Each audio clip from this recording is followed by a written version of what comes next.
Hello friends, నేను మీ కల్పనని. Hair ఫాల్కి చాలామంది చాలా రకరకాలుగా మిస్టేక్స్ చేస్తూ ఉంటారు. అవి నేను మీకు క్లియర్గా ఎక్స్ప్లెయిన్ చేస్తాను. ఆయిల్ అప్లై చేయరు. First thing, morning time oil apply చేసి చక్కగా ఈవినింగ్ పూట స్నానం చేయండి.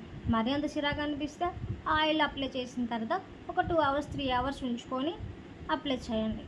ఆయిల్ అప్లై చేసేటప్పుడు massage is most important. Massage చేసుకోండి. నెక్స్ట్ వన్, చాలామంది exercises and yoga, breathing exercise ఇలాంటివి చేస్తూ ఉండండి. దానివల్ల మీ హెయిర్ బాగుంటుంది. నెక్స్ట్, పైన ఎంత అప్లై చేస్తున్నారో వాటర్ కూడా అంతే తీసుకోండి.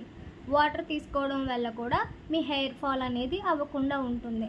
నెక్స్ట్, విటమిన్ ఈ అనేది వీటిల్లో ఉంటాయో ఆ ఫుడ్స్ తీసుకోండి. ముఖ్యంగా కరివేపాకు అనేది హెయిర్కి చాలా బాగా యూజ్ అవుతుంది. ఖచ్చితంగా దాన్ని మీ ఫుడ్లో యూజ్ చేయండి.